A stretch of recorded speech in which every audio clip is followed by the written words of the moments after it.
The mist hung low over the forest of New Haven as Samantha Wells packed her exploration gear. Her hands moved with practiced ease through the checklist scanner journal, water packs, emergency beacon, and medkit. She had done this routine 20 times before, but her heart still raced with excitement. The other colonists watched from a distance. Their faces showed a mixture of concern and disapproval.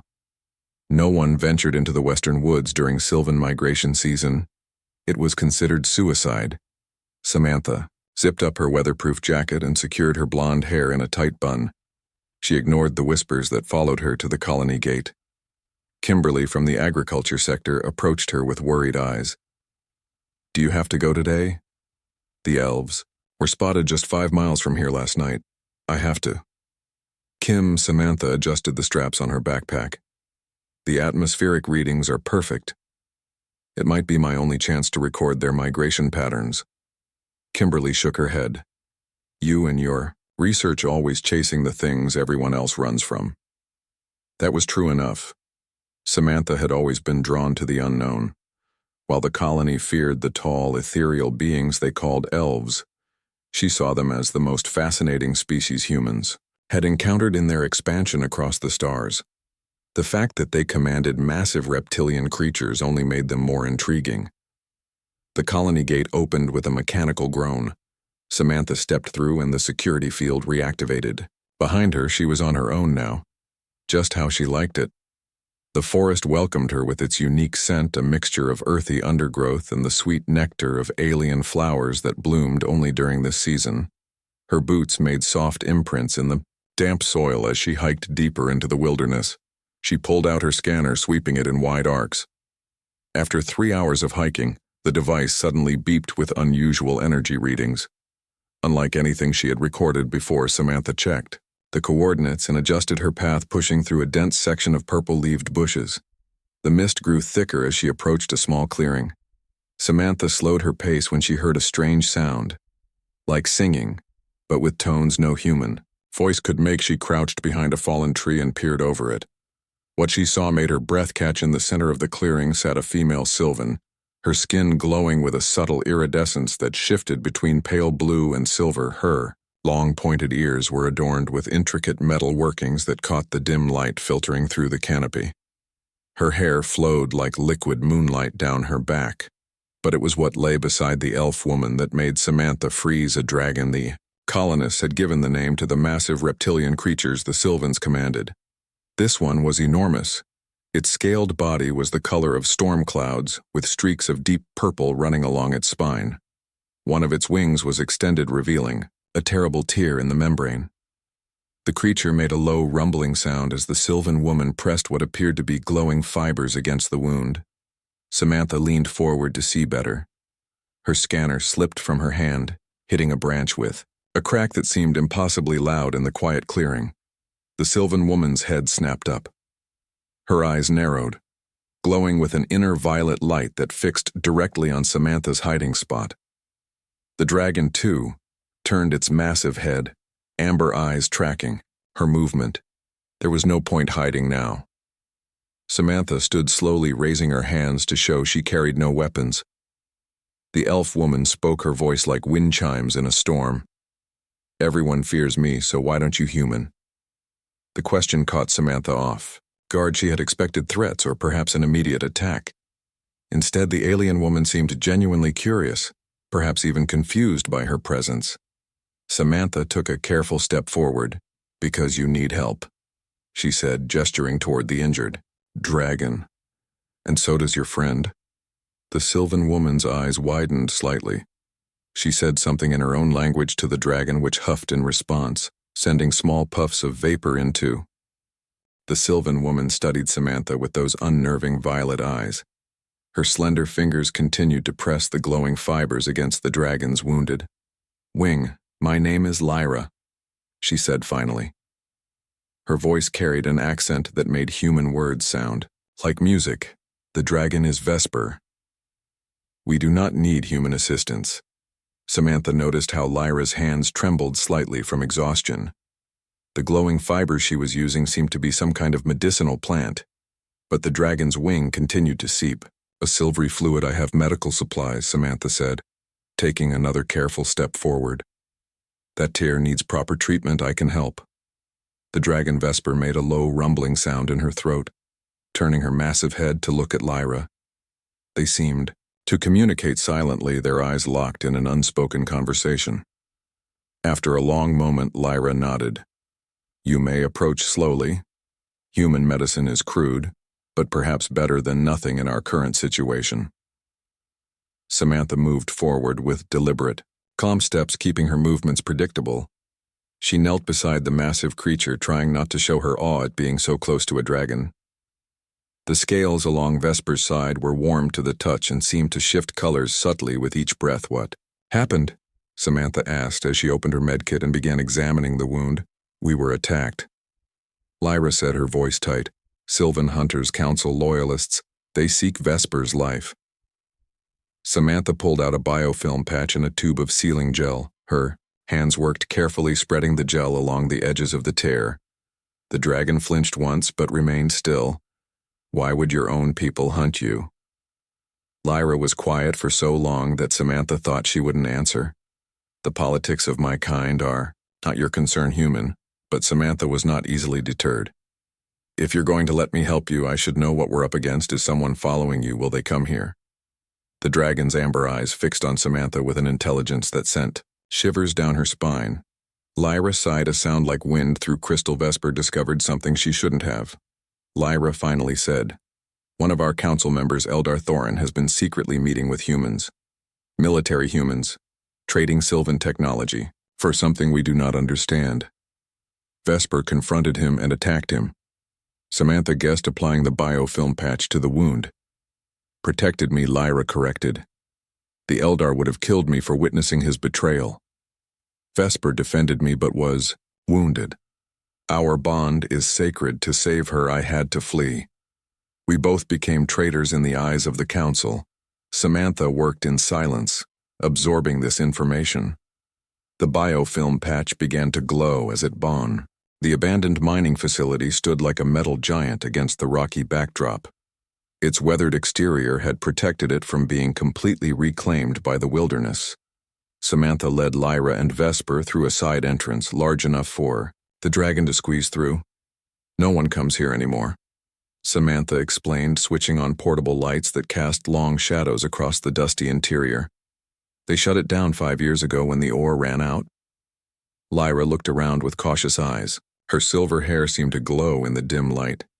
Vesper moved with surprising grace for her size, her scaled body flowing like water as she explored the space.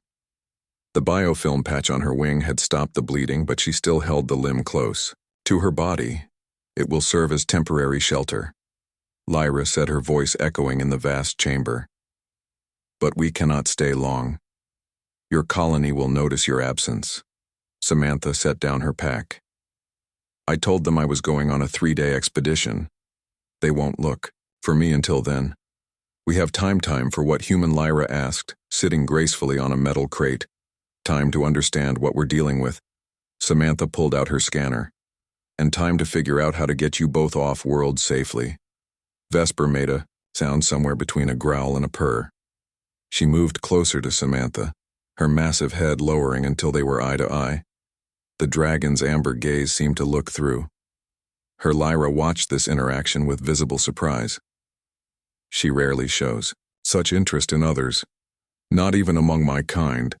The dragon is not what you think she is, Lyra said after a long silence. None of them are. Samantha looked up from her scanner. What do you mean? Lyra exchanged another look with Vesper, then sighed. The creatures you call dragons, they are not from our world or yours. They come from somewhere else, beyond the veil between dimensions. Samantha sat down slowly, her mind racing to process this information. So they're interdimensional beings. How did the Sylvans come to bond with them? Our ancestors discovered how to open portals centuries ago, Lyra explained. They found these magnificent beings and formed the first bonds. It was supposed to be symbiotic, both species benefiting. The dragons could travel through space without ships. They became our companions, our protectors, our means of exploration. But something changed. Samantha guessed, seeing the pain in Lyra's expression. Vesper moved away, restlessly circling the chamber, her tail dragging across the dusty floor. Yes, Lyra whispered. Something changed. We began to use them, not as partners but as tools for expansion, for warfare. The bond once sacred became chains of servitude. Can they communicate? Samantha asked, fascinated. Despite the gravity of the situation, Lyra nodded. They speak to their bonded riders through thought and emotion, but the full complexity of their language is lost to us now. Few Sylvans bother to listen truly. Listen as if on cue. Vesper returned to Lyra's side. The dragon pressed her head against the Sylvan woman's shoulder. Lyra closed her eyes, her face showing concentration. She wants to speak with you, Lyra said. Opening her eyes, I will translate. Samantha worked at the communication console while Olivia kept watch at the door of the small transmission hub.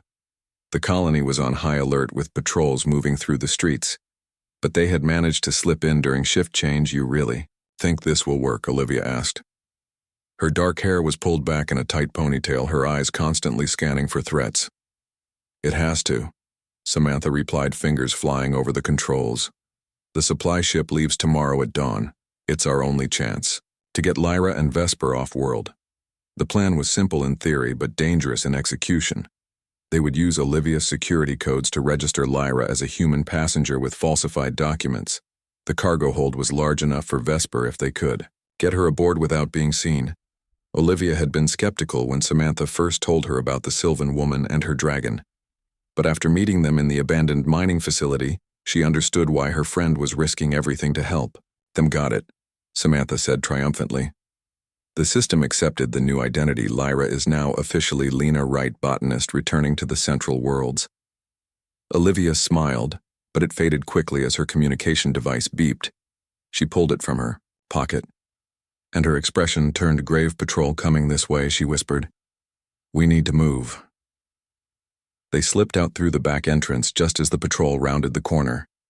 Making their way through service corridors, they eventually reached the outskirts of the colony. Samantha felt a weight lift from her shoulders as they entered the forest. We did it, she said, allowing herself a small smile. Now we just need to.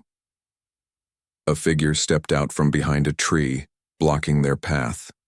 The light from New Haven's perimeter illuminated her face. Patricia Franklin, Colonial Director and Samantha's former mentor, stood before them. Her gray hair was pulled back severely, her face showing no emotion. I expected better from you, Samantha, she said, her voice carried the weight of authority and disappointment. Samantha froze. How did I know everything that happens in my colony? Patricia interrupted, especially when it involves my former protege. Patricia gestured, and two security officers emerged from the shadows, weapons raised. We have been tracking your forest expeditions for months. Your fascination with the Sylvans has always concerned me. Samantha stepped forward, protecting Olivia with her body. This isn't what you think. No, Patricia agreed. It's much worse. You have been harboring fugitives, dangerous alien fugitives. How could you know that? Samantha asked, her mind racing. Patricia smiled thinly. We have our sources. The Sylvan Council has been quite forthcoming about their missing elder and her dragon. They have offered substantial technology exchanges for information. Samantha felt sick, the words of Lyra echoing in her mind. One of our council members has been secretly meeting with humans. Military humans, it's you. Samantha realized. You are the human. Contact trading with Elder Thorin, clever girl. Patricia nodded, but incomplete information. The arrangement is much bigger than one elder. It involves the highest levels of colonial government. We have been developing something extraordinary, something that will change the balance of power forever. What? Samantha asked. Dragon technology. Patricia said, eyes gleaming with ambition. The ability to cross dimensions without ships to bond with interdimensional beings. Think of the military applications, the economic advantages. You're talking about enslaving sentient creatures, Samantha said, her voice rising with anger. Vesper and her kind, they aren't technology. They are intelligent beings. Patricia waved her hand dismissively. Spare me your bleeding. Hart, the Sylvans have used them for centuries. It's our turn now. She stepped closer. Your Sylvan friend has something we need, the genetic key to forming bonds. And you, Samantha, are going to help us get it. Never Patricia sighed. I had hoped you'd see. Reason your research skills would be invaluable to the project. I can offer you immunity. A research position, Power. Samantha shook her head. I'm not interested. The prison cell was small and bare. Samantha sat on the hard bench, her wrists bound with energy restraints. The colony detention center hummed with quiet efficiency around her. She had been here for 6 hours, according to the digital display on the wall. She closed her eyes, trying to think.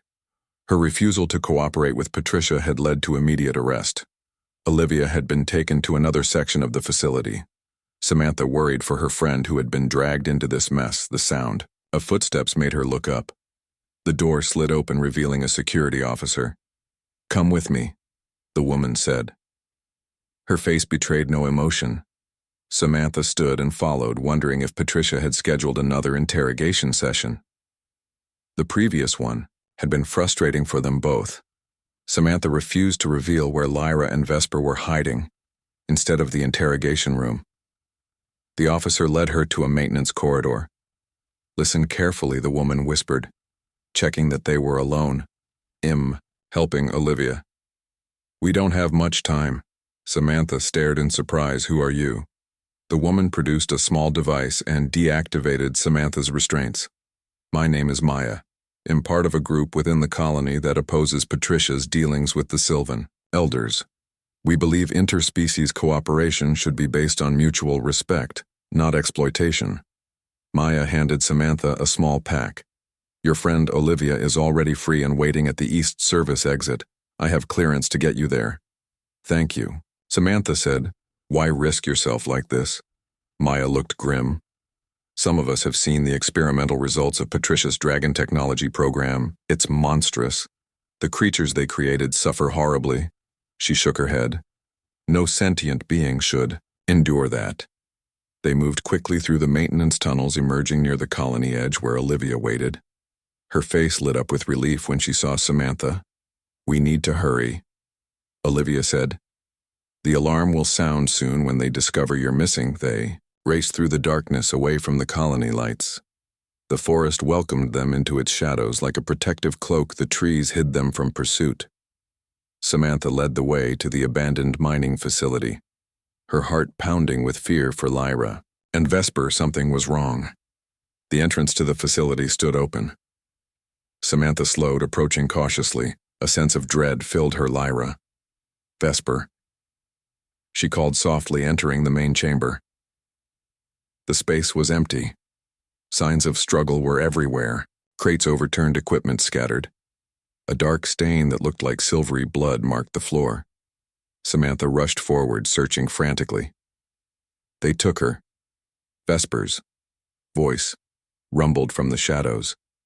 Samantha spun around. The massive dragon emerged. From a hidden recess, her amber eyes dim with pain and grief. Fresh wounds marked her scaled body. Vesper, you can speak. Samantha gasped. The dragon moved closer. Only in emergency. Without Lyra, the effort is immense. Her voice seemed to bypass Samantha's ears, speaking directly to her mind. The bonding makes direct communication possible between us now. The beginning was formed when you healed me. Where is Lyra? Samantha asked, fear rising. They came for us, Vesper said. Council hunters. They used a sonic weapon that disrupted my senses. Lyra surrendered herself to protect me. She made them promise to leave me be. The dragon lowered her massive head. A promise they broke once she was secured. They tried to capture me as well, but I fought. They fled, with Lyra. When Olivia entered the chamber, Vesper growled defensively, but Samantha quickly explained that she was an ally. The Sylvan ship left orbit an hour ago. Olivia said, checking her device. The council ship. They must have taken Lyra to face execution on their homeworld, Vesper confirmed. According to our sacred traditions, she has broken our most holy law by revealing the true nature of the bond to outsiders. Only death can cleanse such dishonor. I have to rescue her. Vesper said. The dragon tried to extend her wings but winced in pain. The recently healed membrane had been torn again. You're too injured, Samantha said. We need to heal you first. There is no time, Vesper insisted. The ritual will be performed in 3 cycles of your sun. Once completed, Lyra's life force will be severed from mine. We will both perish.